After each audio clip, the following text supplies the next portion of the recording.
3D people. Today we're turning the Mayonnaise Man into a Disney character. Hey Space Bee. Bro, Disney already did it. What do you mean Disney already did it? I was the first one that came up with this idea. Bro, just look.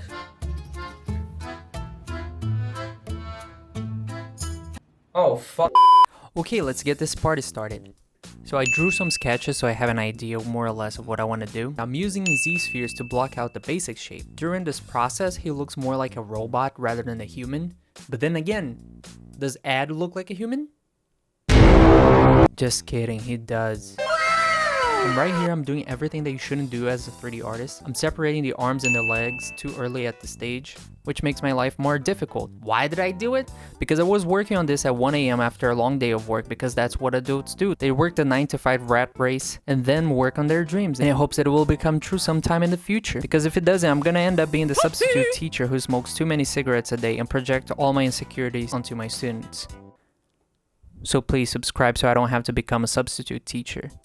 Also, you may notice that my character is looking more like a snowman rather than a person, but then again, doesn't Ed look like a snowman?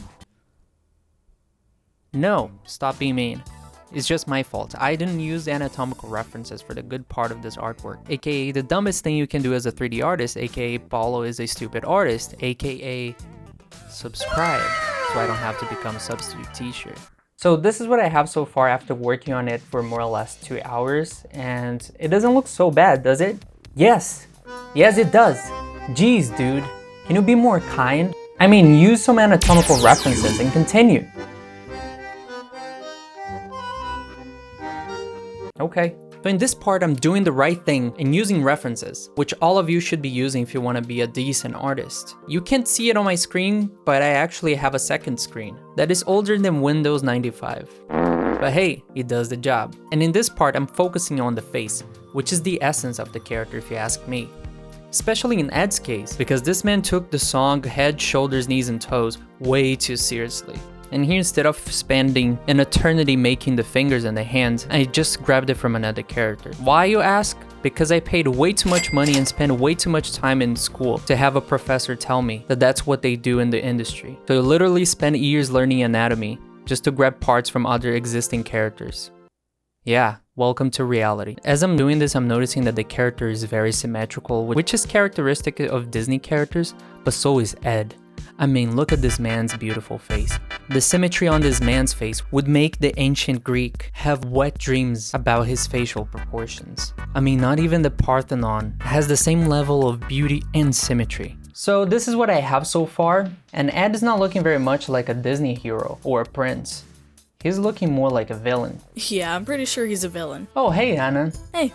What makes you think he's a villain? Well, I mean, there was that one part where he kind of gave her a toothbrush for a gift and then told her her breath stunk. So, you know, if that doesn't qualify as villain behavior, I don't know what does. Oh, that's right. Okay, guys. It's time to show Ed's true colors through this artwork.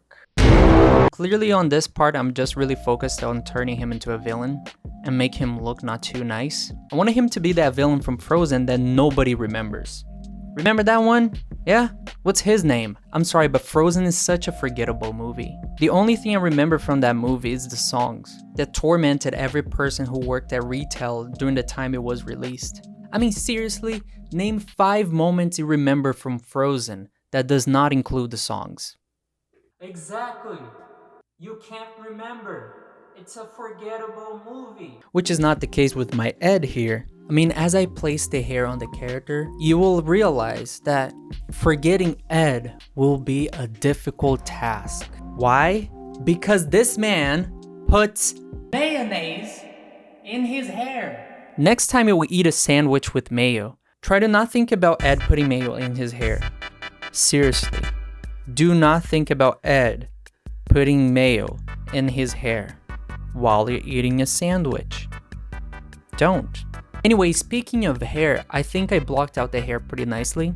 If I spent the same amount of time on my hair, it probably wouldn't look like the way it does right now. Seriously, I can't criticize the man. My hair looks like I dipped my head into a mayonnaise jar, or I'm just trying to look like a 90s boy band. Okay, here I have something that is pretty close to being finished. We have the Head and Shoulders mascot pretty much done. He just needs some clothes, obviously, because this is a family-friendly Christian PG channel. They're not too clean, please Kappa, get out. Don't sue me. So let's move on to the clothes. So this time I'm using a very pretentious software. Why is it pretentious? Because it's called Marvelous Designer. I mean, seriously, from all the names you could have chosen, you chose Marvelous. What is so marvelous about it? Actually, it's pretty marvelous. Look at the clothes, guys and gals. It's so realistic and it's so satisfying. I just want to take my clothes off and start wearing CGI cloth. That didn't sound right. Forget it. But as I'm draping his voluptuous body, his shirt gets stuck around his neck and I can't help myself but come up with some stupid jokes. So here goes. How does Ed call a necklace? A choker. Alright, tough crowd. Forget about the jokes. But anyways, after the long hours that I worked on this, that turned into short seconds in this time lapse, we draped his snowman-shaped body with clothes that are ready to give the character its final touches. Okay, what do you think, Space Bee? He looks like Tony Soprano after having a hair transplant surgery. Well, he kinda does. Well, anyways, guys and gals, we are ready to move to the final stage and finish Italian Maui. At this stage, my friends, I'm laying some basic colors. I want him to look like Ed in this image. And yes, I'll make the mayo jar float because this is his superpower. The man is the Magneto of mayonnaise, or should I say, Mayonito. And for his skin textures, I'm using this chart or reference, call it whatever you want, to create the skin color. And it looks really creepy until it doesn't. So just be patient and make sure to beat the devil out of it. your digital pencil or pen, whatever it's called. Here I'm crafting his ultimate weapon that lures any young and impressionable 23-year-old woman who will totally love you and not marry you just because they want a green card, especially after asking her for an STD test and telling her that her breath stinks. We have here, ladies and gentlemen, No Neck Ed as a Disney villain, and please smash that subscribe button and leave a like if you liked it. Thank you so much, and remember, my friends, stay three-dimensional in the space-time continuum.